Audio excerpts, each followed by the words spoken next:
Mic is kind of our platform to help elevate female voices. It is a podcast, and typically we talk to people in the media industry, but we are doing a creator season to talk to some of our badass female podcast creators, such as yourself. Because, wow, I feel like females are taking over the podcast space. They are. Especially true crime. Yes, big time. And our girl Ashley Flowers is the number one example of that. Yeah. No, true crime, I think, everyone flocks to it. They like the storytelling element. A lot of women love true crime. But on the creator side of things, I have a media background. I have an investigative journalism background. And I had been looking for a space that was kind of easy, like low barrier to entry for, my creative side, because to be honest with you, and we're on camera right now, but this is not something I enjoy. You know what I mean? I didn't want to, as a creator, build a platform where I had to pick out an outfit, do my makeup and hair every day. Like that would have stifled my creativity. It would have stifled the work that I really wanted to do. And so audio, I didn't have to worry about those things that stressed me out or that became excuses for me to not create. So that's why I love like audio podcasting. And it's it's a moldable space. So you can really create whatever you want. You can tell whatever kind of story you want, take your background and have a chat show, or like me, bring your, investigative journalism skills back to the table, dust off that very expensive degree you got, and put together a show that's, a piece of meaningful content that's actually making a difference. And so I love how podcasting is it's easy to enter.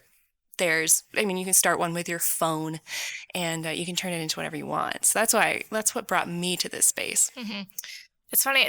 That's something you said about like the makeup and like dressing up and being on video is something that I forget who said it, but I never really thought about it, but it's so true, especially for women. Like there's such this like stigma of like how you look, like especially like on TV or anything that's like reporting. And man, audio just like takes that all away and has taken, that's a huge barrier, like it's just your voice and like your audience. And I think that's really powerful that you just like don't really, it's like you would think it's a small thing, but it's not, it's humongous. Cause I've heard that from a ton of women who are podcasters. And I watched too, I got my start in local media, in Maine media.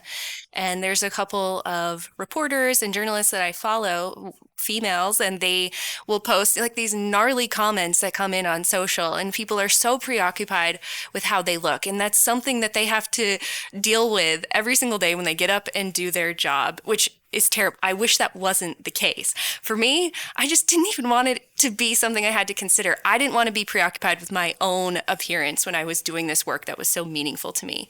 And if you could see how I look when I record in my little closet studio, I'm just a little troll up there leaning over my microphone. Hardly a troll. Got, my sweaters in the background because I'm literally in my closet, producing this now #1 show from my closet. And I think that just kind of speaks to the power of podcasting, because you don't have to have a beautiful professional setup and backdrop and video and audio teams here, which we appreciate you, but you don't need it. You don't need it for the podcasting space. That's why I love it. But you get to work from home too, so that's a huge plus to. Yeah, it is. Actually, what's interesting, my entire career has been work from home.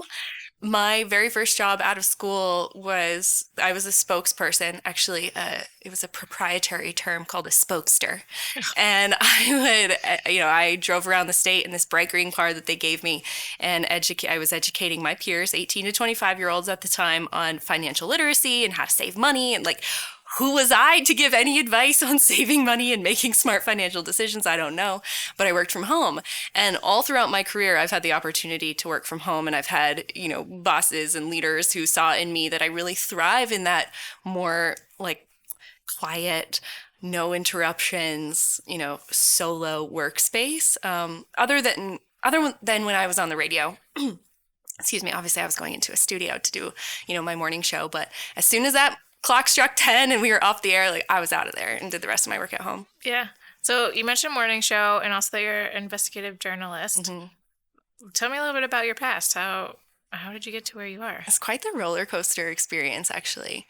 So earned my degree at UMaine, go Black Bears. I was a journalism student. And what I really loved about journalism and why I pursued that path is because I love storytelling and I loved digging in and getting to know people and, asking them deep questions. And so outside of school, although I didn't dive right into journalism after school, I still pursued like a path of storytelling. So even when I was, educating people on financial literacy, it still seems so funny to say that out loud. I was doing it through storytelling and creating video content. And then I had this wild opportunity to go on tour with One Direction. And again, telling stories. I was bringing the concert experience, telling the story of a concert experience to fans at home who couldn't get tickets because the tour sold out in like 5 seconds a year in advance. And so it's always been, the through line has been storytelling. And then I, land on the radio and I'm telling stories. And at the time I had pink hair and I was like this, I was the young, hip, cool, like character on the morning show. I don't know if I identify with that anymore, but that was my role on the show, to tell stories of someone who was like young and hip and going out and enjoying nightlife. And I found my way to podcasting through radio. I took my radio career from Maine, where I'm from, to New York City and was doing radio in New York City. And I was just kind of looking for something more. And I saw this opportunity on Jenna Kutcher's Instagram story. She is the creator and host of the Gold Digger podcast, which is women in business. And she said, I'm looking for a podcast manager and producer. Why don't you apply? I had no experience in podcasting. I was like, throw my name in the hat. Let's see. That was a Tuesday. By Friday, I was hired.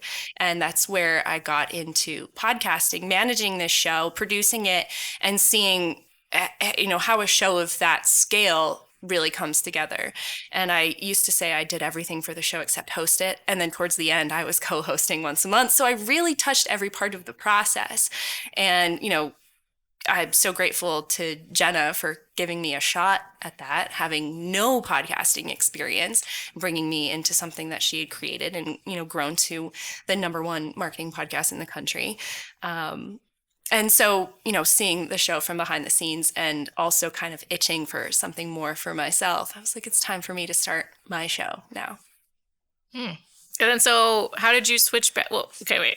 I have a lot of questions about this One Direction situation. I know. Everybody does. Okay. They smell great. They're very nice. Well, I don't care about that. Okay. I was like, did you work directly for them or for like a radio? No, I was working with their tour sponsor, Nabisco. Okay. So the job was actually a contest that was advertised on packs of Oreo cookies.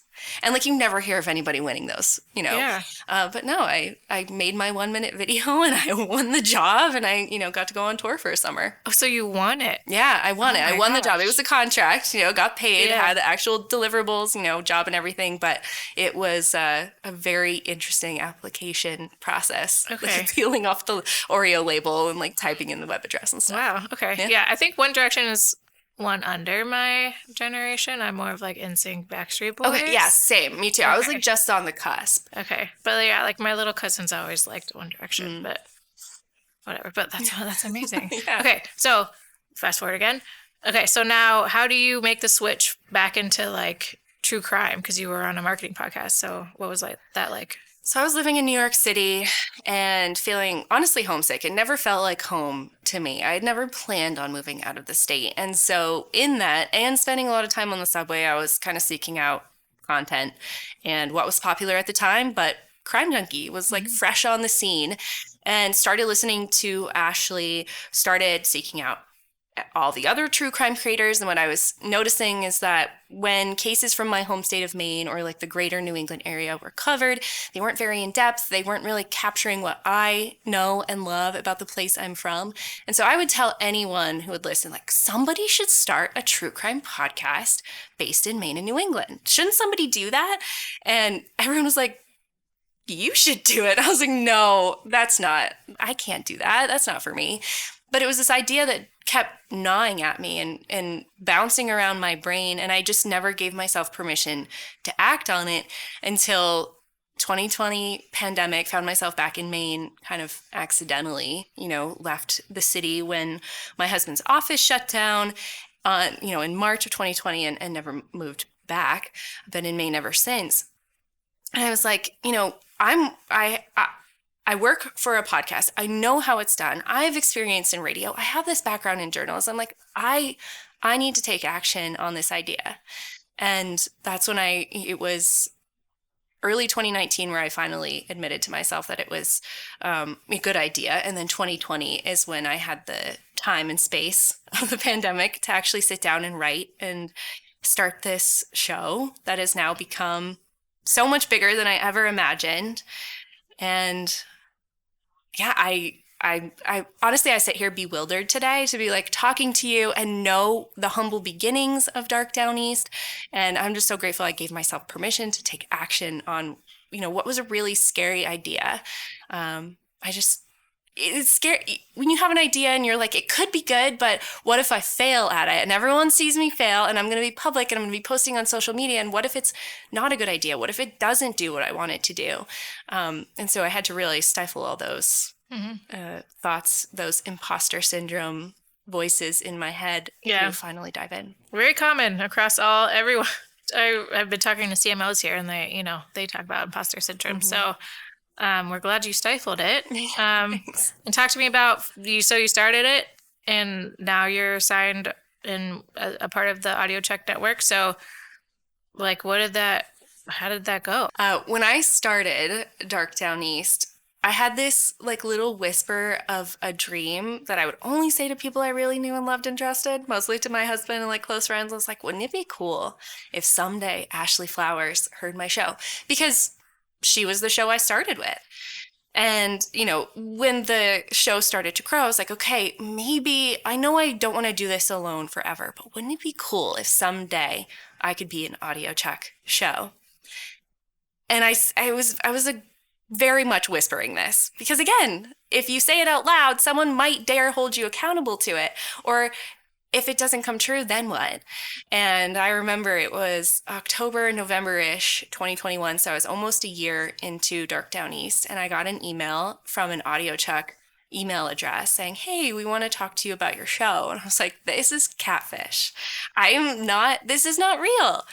And sure enough, it was audiochuck. So the conversations with audiochuck started a long time ago, and we just kept trying to figure out what was the right way to work together. And Ashley stayed in touch. The whole team stayed in touch. And, just to know Ashley was listening to my show, I was like, even if this doesn't turn into anything, it's just, that was that little dream that I whispered. Ashley heard my show. She likes my show.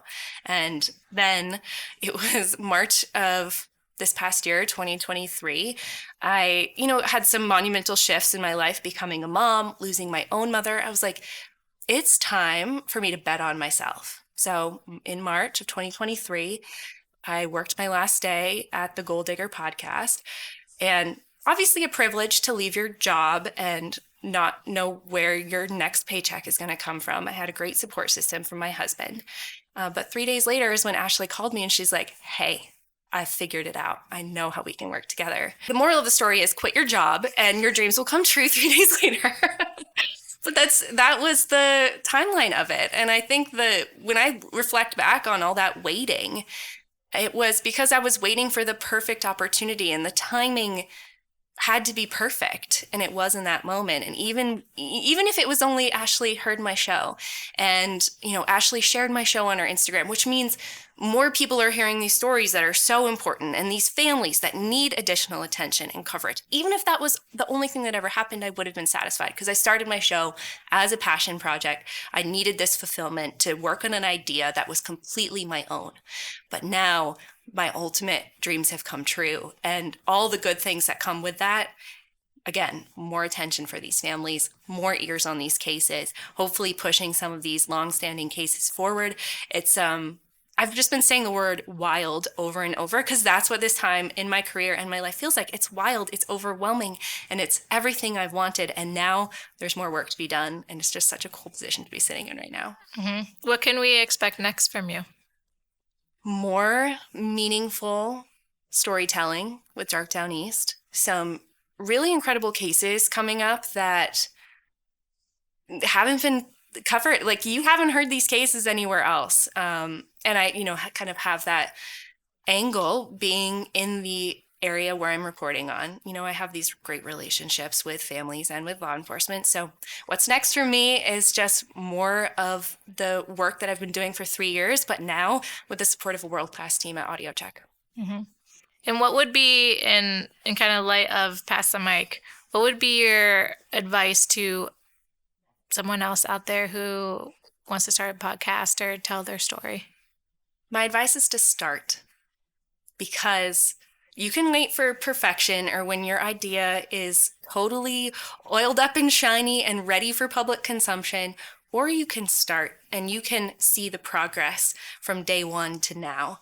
And, you know, I stand behind my earlier episodes. I think they're great, but they don't sound like I sound right now. But if I had waited until I could do it perfectly and have this shiny, sparkly product, I would have been stuck in that, you know, perfection paralysis. So my advice, if you have an idea, whether it's to start a podcast or any other creative endeavor, side hustle, business, just start.